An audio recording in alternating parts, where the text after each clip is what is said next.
Hey, this is Sherry Summers with Accent on Speaking. Today we're going to be talking about the American accent and how you can sound better in English.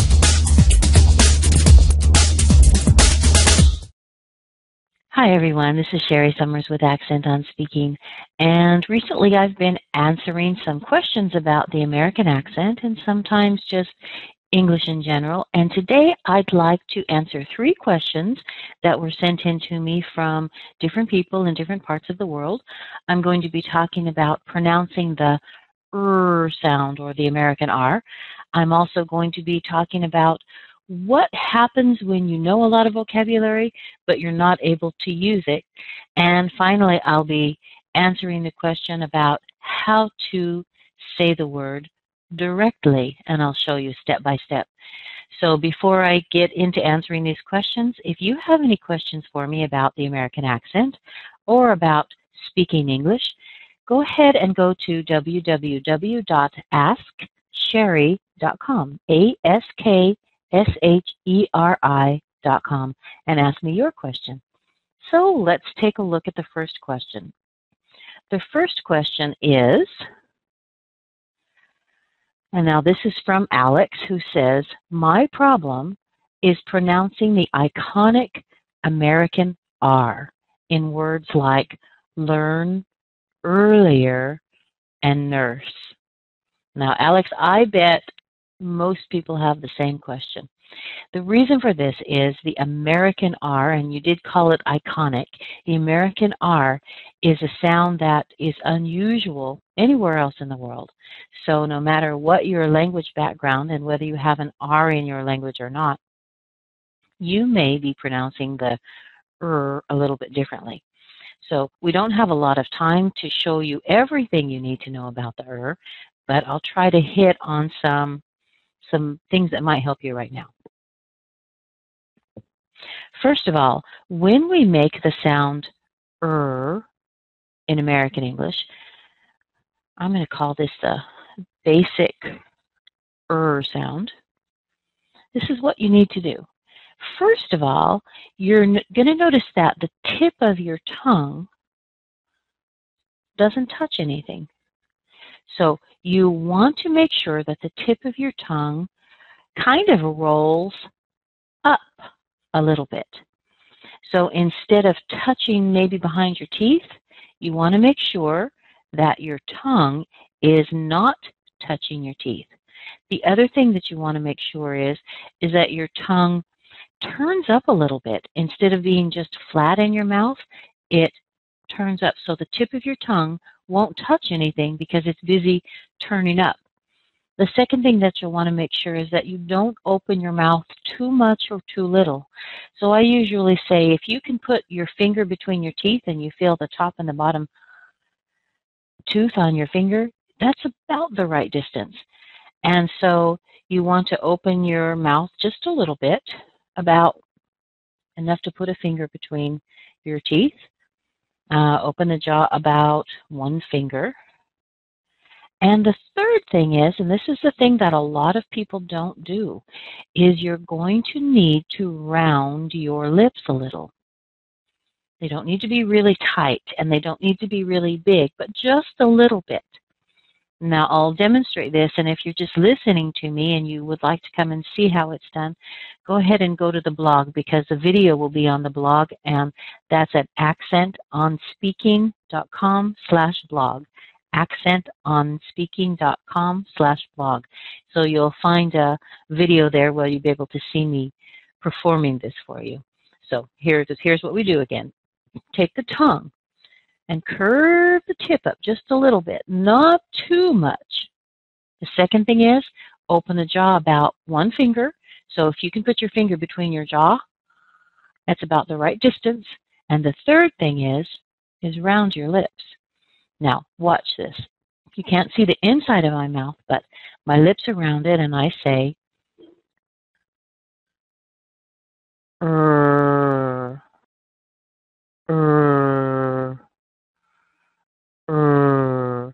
Now, you may need more instruction. You may need a lot more time if it's not something that comes easily.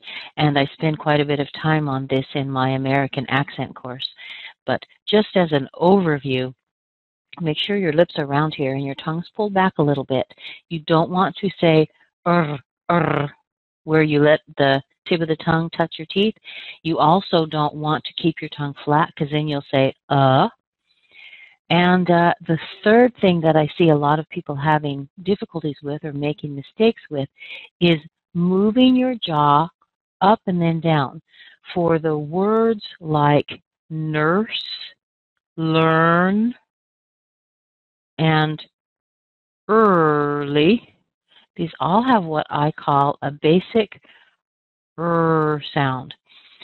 Just notice when the sound is being made, you don't have opening and closing of the jaw. So look at the sound again.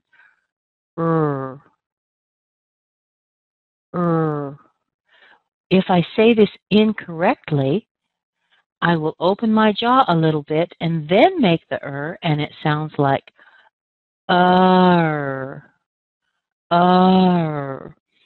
So the correct version would be nurse, not nurse. Learn, not learn.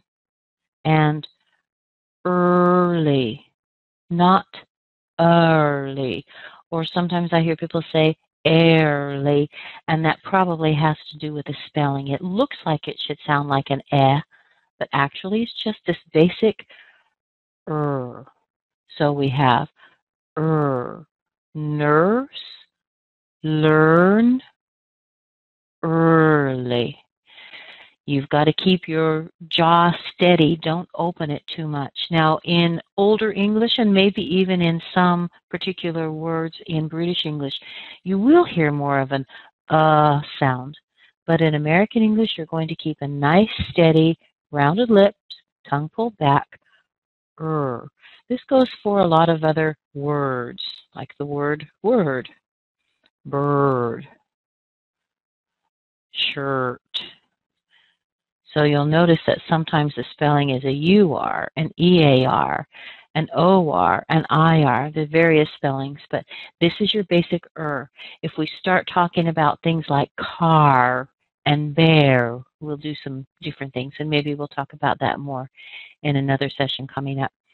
But watch out, just as I said, keep the tip of the tongue up a little bit, open your jaw just enough to where you can put a finger between your teeth, and round your lips. And you may need a lot of practice with this because this particular sound takes some time.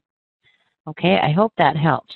Now, the second question is from Alec, who says, I know a lot of vocabulary, but I have a hard time recalling it when I'm in real-life situations. I understand that. Sometimes you can memorize a lot of things, but when you start talking, it all disappears out of your brain. Have you ever had that happen to you? Well, there are a few things that I can tell you about that. The first thing is you will always understand more than you can speak. If you think about it in your native language, you can understand a lot more than you actually use, right? You can read words or hear words that you understand very well, but you never use them. The same thing is going to happen in English. You will always know more than you can say. So one recommendation is learn more. If you are able to build your vocabulary, let's say that you know 5,000 words. So let's say you know 5,000 words. The chances are you're probably using about half of that. Maybe you're using about 2,500, or maybe you're using less than that. So if you were to learn 8,000 words, and by the way, the average person uses about 10,000 words. So let's say that you know about 8,000 words. You're probably going to be using, let's just say, about half of that, about 4,000. So if you continue to build your vocabulary, you will often be able to use more in your everyday life. So you can continue to build your vocabulary through reading, through writing, and sometimes through just studying it. I don't believe that just memorizing vocabulary, or especially studying a dictionary, is very helpful. But if you find a way that you can learn new vocabulary by approaching it through reading and through writing and through listening and through trying it out, you should be able to learn and keep that vocabulary.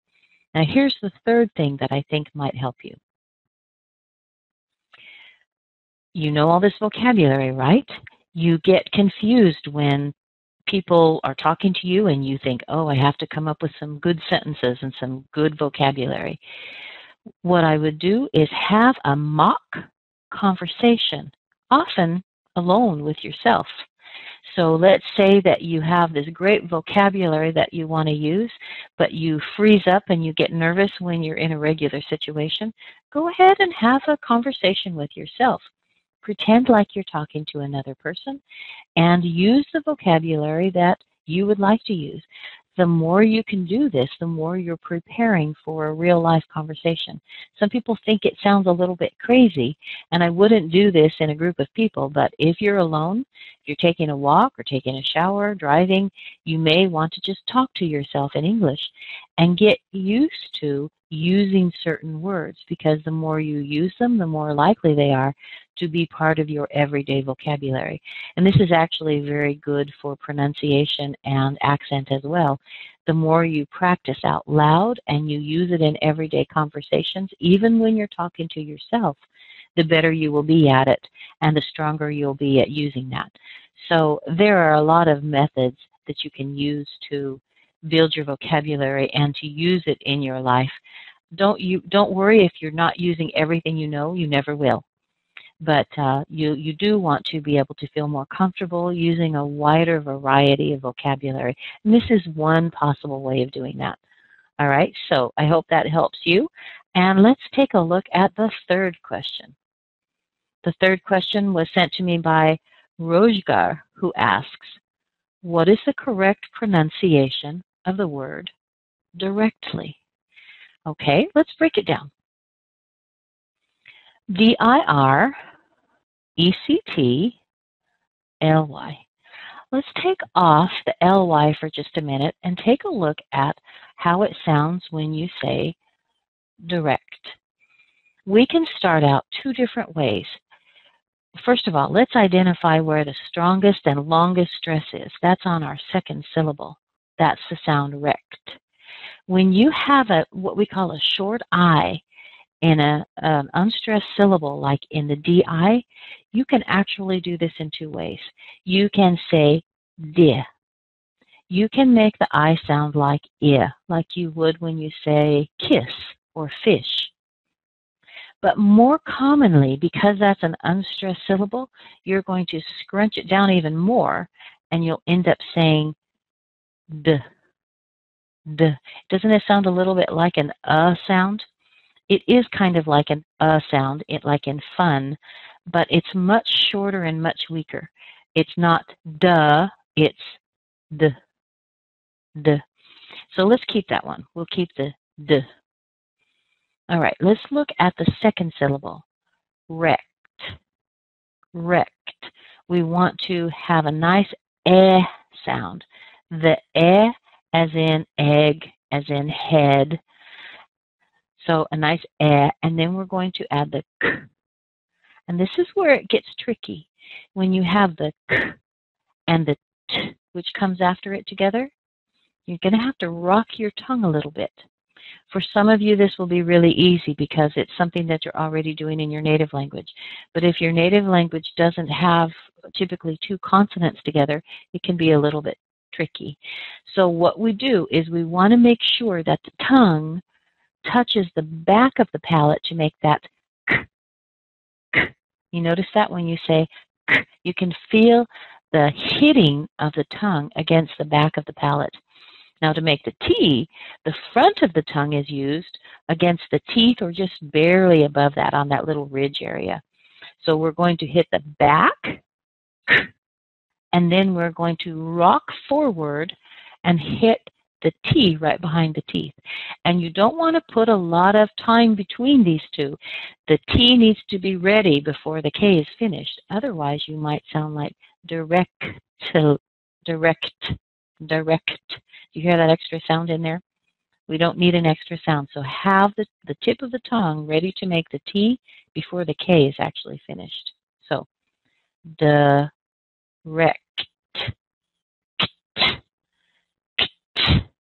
Yeah, nice little rocking sound. Direct. Now, once we add the L on there, you'll find that your L sound, the tongue's in the same place that we make the T sound, so don't move your tongue away from your teeth or you'll also get another sound. Direct, directly, that's not right. So keep your tongue against your teeth and relax your tongue a little bit. You're going to switch the air from a nice sharp sound into kind of a relaxed sound. So we end up with directly, directly. You don't really even hear much of that T anymore, do you? That is because it goes into the position of the T, but no air pushes out behind it. So this L sound relaxes, and you should get a nice stopped T and a nice round L. So don't push that T too much because you need to change not the position, but really the relaxedness of the sound, and you get directly. And this will happen with any time you have a T and an L together. You won't really push any air out after the T. You'll just go into a nice soft L. So what it does is it makes sure that you don't put any extra vowel sounds in there. So here's the sound. Here's the word. Directly. Directly. I went directly home. Directly. Okay, might want to try it a few times and see how that feels. You can even talk to yourself and use this word several times and see how it feels and get used to it. All right, well, I want to thank you for sending those questions in. And remember, if you have a question, go ahead and send it to AskSherry.com, and I'll see if I can answer it in one of our upcoming sessions. In the meantime, if you haven't done this already, go ahead and go to accentonspeaking.com/gift and download my free audio interview. It comes with a nice transcript. Download that, and you can listen to me talk about the 4 parts of accent, what you need to know to really speak with an American accent. And that's at accentonspeaking.com/gift. Well, thank you again so much for being here with me today. I hope these little tidbits help you somewhat in your English, and I look forward to speaking to you again next time.